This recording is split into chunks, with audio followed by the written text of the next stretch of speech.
साईराम. तुम्ही कोण? मी कोण आहे हे इम्पॉर्टंट नाहीये. या मुलाशी लग्न करणार आहे वाटतं तुम्ही. हो, आमचं प्रेम आहे खूप एकमेकांवरती. अच्छा, काय शिक्षण झालं तुमचं? माझं MBA झालंय. आणि तुमचं? आणि आपण 10वी फेल आहे. अरे हा तर 10वी नापास आहे. कसं काय प्रेम झालं तुम्हाला याच्यावर? हे बघा, प्रेमामध्ये शिक्षण मॅटर नाही करत. अच्छा, मला तुझ्या घरचे काय करतात रे? आमचे पप्पा आहेत ना, लय मोठे बिल्डर आहेत. पुण्यामध्ये 52 स्कीम आहेत आमच्या. आणि आताच मुंबईमध्ये आमच्या लग्नासाठी सी फेसिंग बंगला बांध. अरे बापरे, एवढी मोठी पार्टी होय तू. अरे मग हिच्यासोबत कुठं लग्न करतो?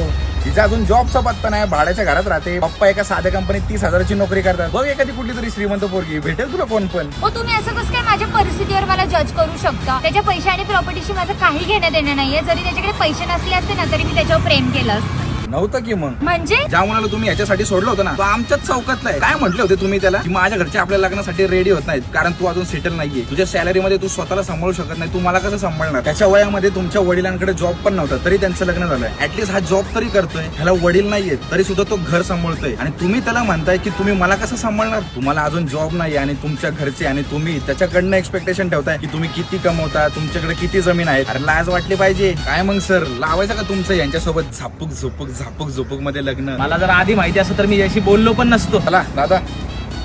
अरे ऐक ना. आत्ताच डोळे उघडलेत त्याचे म्हणून त्यांनी कान बंद केलेत. नाही ऐकणार तो. चला येऊ का? ओम साईराम.